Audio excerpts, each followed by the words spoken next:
We're learning authorities are using what's known as a Bluetooth sniffer to try to ping the signal on Nancy Guthrie's pacemaker. Now, this could be a critical new tool in this search that's now into its third week. So we've seen, and I'm going to show video, helicopters that were flying low over Nancy Guthrie's neighborhood during this search.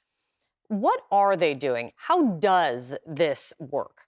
The way that this works is that Nancy has a pacemaker, and in that technology there's what's called Bluetooth low energy, which emits a very non-powerful transmission that you can communicate with your mobile devices. For it's used for sending diagnostics to the hospital, to the manufacturer, things like that.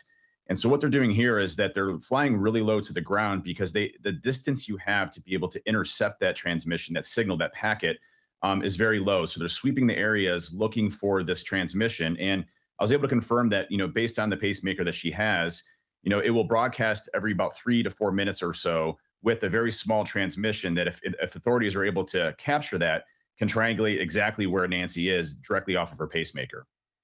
What's your advice if they haven't been able to locate that signal yet? What are the limitations of it? So these devices normally only transmit from about 15 feet to 35 feet in a great situation.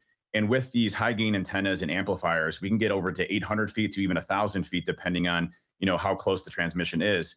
So we can actually get much further with that. And so the biggest thing is this looks to be a new capability. If they're using helicopters, this isn't the most desired type of way to deploy this type of situation, because a lot of the electromagnetic magnetic interference that you're going to get from the helicopters themselves, it'd be much more efficient to deploy drones, can cover much more distance and get closer to the ground to actually do this. So I'm hoping that they're taking kind of the next steps of deploying drones